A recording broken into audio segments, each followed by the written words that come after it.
शं वरुणः शन्नो भवत्पर्यमा शन्न इन्द्रो बृहस्पतिः शन्नो विष्णुरुक्रमः ॐ शान्ति शान्ति शान्तिः।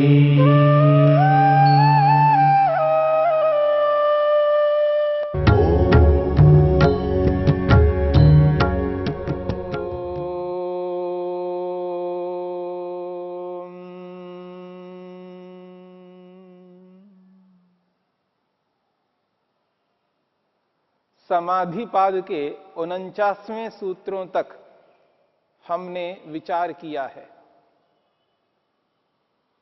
समाधिपाद के अंतर्गत 51 सूत्र हैं। इस पाद के 2 सूत्र बचे हुए हैं। आज हम 50वें सूत्र को लेकर के विचार करेंगे। तज्ज संस्कारो अन्य संस्कार प्रतिबंधी। इस दुनिया में जितने भी मनुष्य हैं, जितने भी व्यक्ति हैं,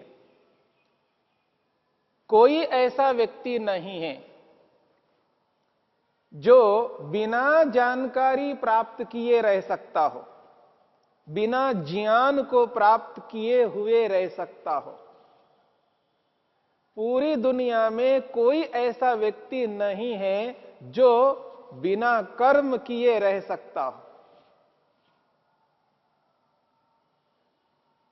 और इस संसार में ऐसा कोई व्यक्ति नहीं है जो बिना उपासना के रह सकता हो। यानी दुनिया भर के प्रत्येक मनुष्य बिना ज्ञान को प्राप्त किए, बिना कर्म किए और बिना उपासना किए नहीं रह सकता। प्रत्येक मनुष्य ज्ञान, कर्म और उपासना इन तीनों से युक्त रहेगा। हां, यह अलग बात है जिस समय, जिस वक्त ज्ञान प्राप्त कर रहा होता है, यानी जानकारी प्राप्त कर रहा होता है, उसी काल में कर्म नहीं करता, उसी काल में उपासना नहीं करता। ज्ञान का अभिप्राय जानकारी प्राप्त करना, और कर्म तो आप अच्छी प्रकार जानते ही हैं।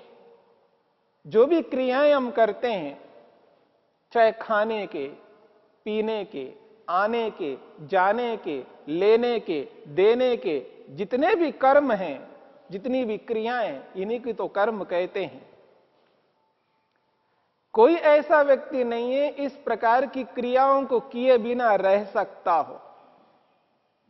और उपासना का अभिप्राय है उपभोग, प्रयोग करना। सुख के रूप में, आनंद के रूप में उसका उपभोग प्रयोग करने का नाम उपासना है। या तो मनुष्य किसी न किसी जानकारी को प्राप्त कर रहा होता है, अथवा जानकारी प्राप्त नहीं कर रहा है तो कोई ना कोई क्रिया यानी कर्म कर रहा होता है। अथवा यदि वो ज्ञान नहीं प्राप्त कर रहा है, कर्म नहीं कर रहा है, कुछ ना कुछ उपासना यानी उपभोग कर रहा है, कुछ प्राप्त कर रहा है, कुछ अनुभव कर रहा है, कुछ अनुभूति कर रहा है। ये जो अनुभूति है, अनुभव है, उपभोग है, इसी का नाम उपासना है, जिसको हम भोग के नाम से कह सकते हैं। भोग करना यह अलग बात है, वो भोग संसार का भोग हो या वो ईश्वर का भोग हो, या वो संसार का आनंद प्राप्त करता हो या ईश्वर का आनंद प्राप्त करता हो, परंतु मनुष्य उपासना के बिना, उपभोग के बिना नहीं रह सकता। नियम यही है कि मनुष्य बिना कर्म किए, बिना ज्ञान प्राप्त किए, बिना उपासना किए नहीं रह सकता। इसलिए महर्षि स्वामी दयानंद सरस्वती जी ने कहा है, क्षण भर के लिए भी मनुष्य बिना ज्ञान के, बिना कर्म के, बिना उपासना के नहीं रह सकता। मनुष्य क्षण भर के लिए, एक क्षण के लिए भी वो खाली नहीं रह सकता। यदि वह जागृत अवस्था में है, सूझबूझ से युक्त है, सावधान है, निद्रा में नहीं है, नींद में नहीं है, मूर्छित नहीं है, बेहोश नहीं है, जागृत अवस्था में है, ऐसी स्थिति में व्यक्ति बिना ज्ञान के, बिना कर्म के और बिना उपासना के नहीं रह सकता। इन तीनों में से किसी न किसी एक से युक्त रहता है। यह जो कहा जाता है बिना सिखाए ज्ञान प्राप्त नहीं होता, बिना सिखाए शिक्षा ग्रहण नहीं कर सकता। हां, यह निश्चित बात है, यदि किसी व्यक्ति को ऐसे स्थान पर रख दिया जाए,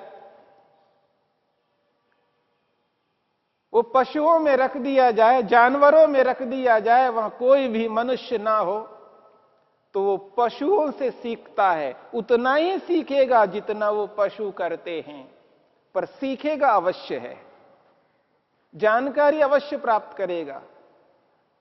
कैसे खाना है, कैसे चलना है, किस प्रकार की आवाजें निकालनी है, इन सबको सीखेगा, ज्ञान तो प्राप्त करेगा।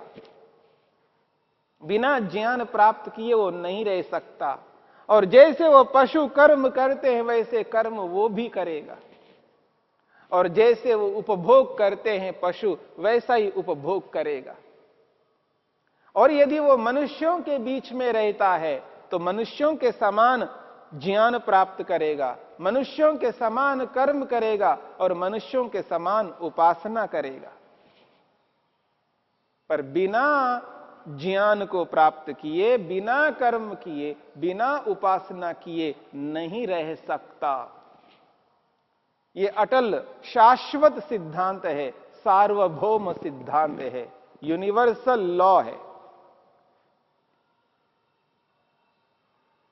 और जब व्यक्ति ज्ञान प्राप्त करता है, जिस वक्त, जिस समय ज्ञान प्राप्त करता है, उसी काल में, उसी वक्त कर्म नहीं करेगा, वैसा ही उपासना नहीं करेगा, करेगा तो बारी बारी से।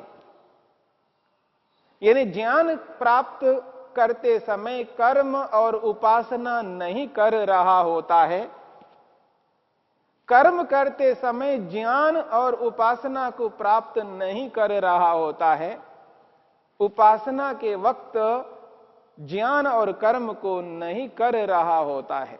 एक समय, एक काल में एक को करता हुआ रहता है, या तो ज्ञान या कर्म या उपासना।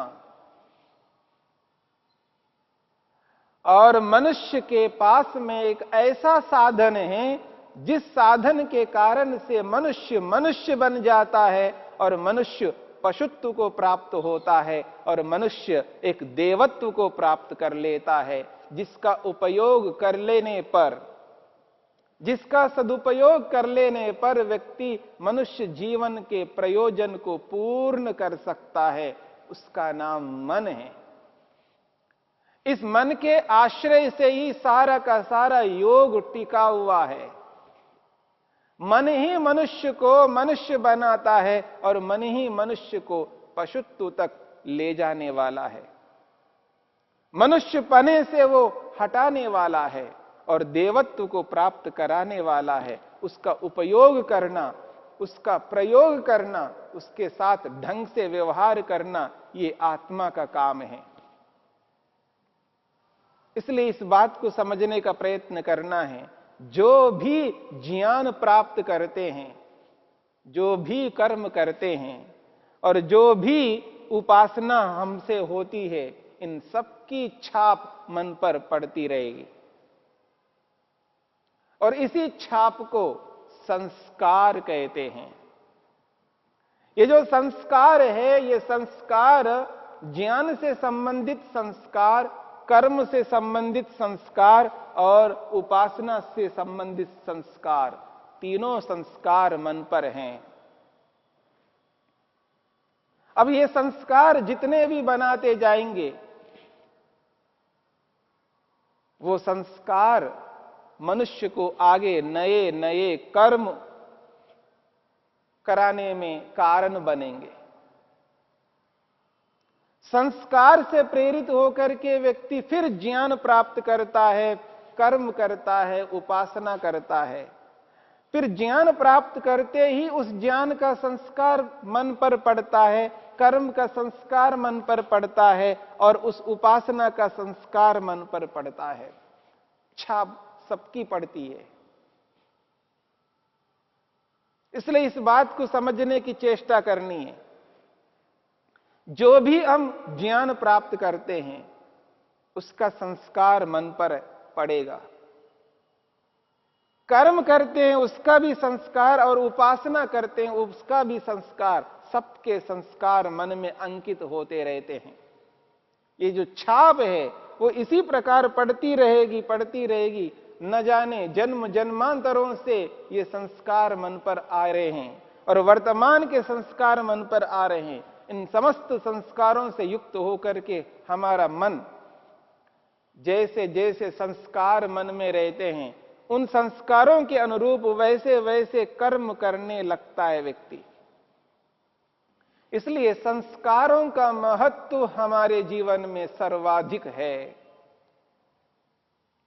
जिसके मन में जैसे संस्कार होते हैं, उन संस्कारों के अनुरूप वो व्यक्ति वैसा ही क्रिया करता है, वैसा ही अपने जीवन को बनाता है संस्कारों के अनुसार। और ये जो ज्ञान है, ये दो प्रकार का है।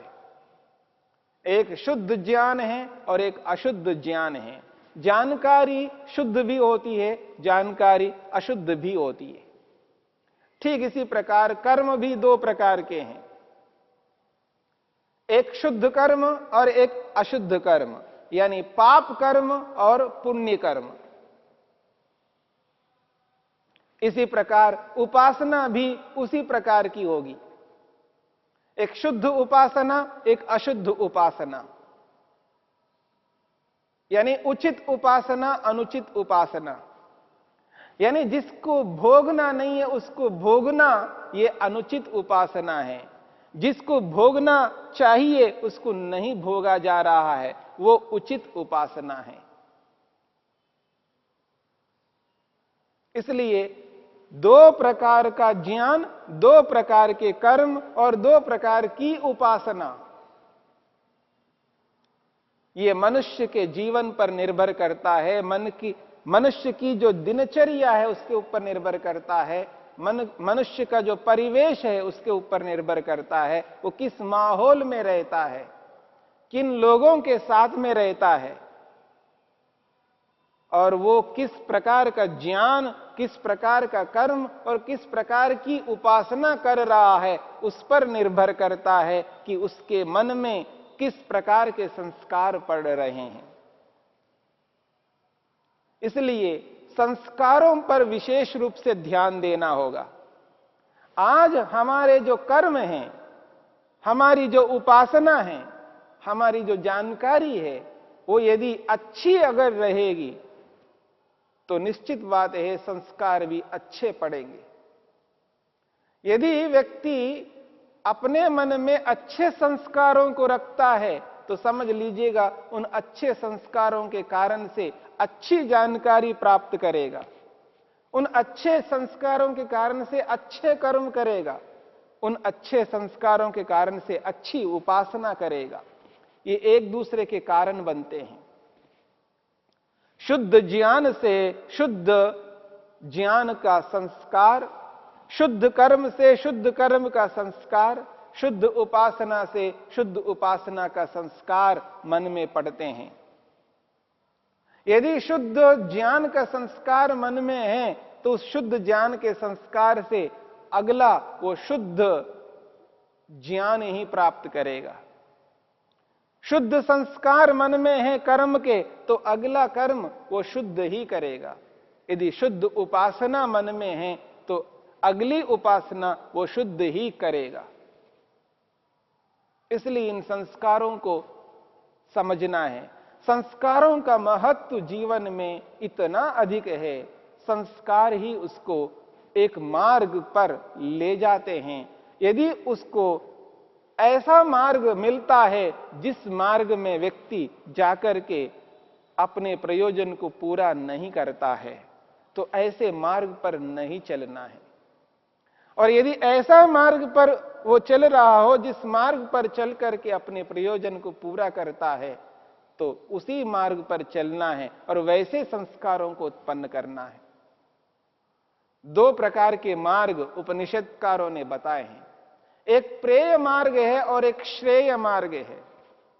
जब व्यक्ति प्रेय मार्ग में जाता है तो समझ लेना उसके संस्कार उचित नहीं है, क्योंकि जीवन के प्रयोजन को वो पूरा नहीं कर पाएगा।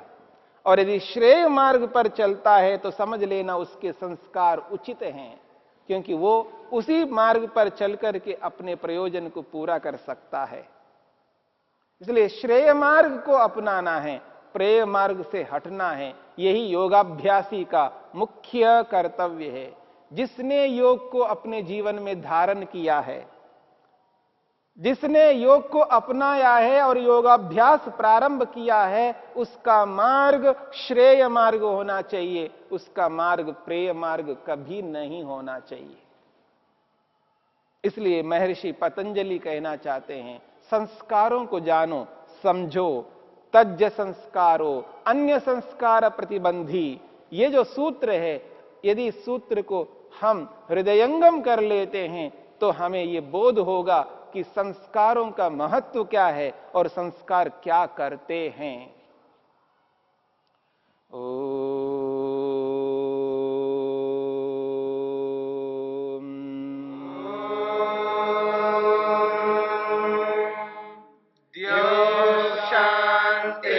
शांतिरंतरिक्षं शांति पृथिवी शांतिरापः शांतिरोषधयः शांतिः वनस्पतयः शांतिर्विश्वे देवा शांतिर्ब्रह्म शांति सर्वं शांति शांतिरेव शांति क्षमा शांतिरेधि।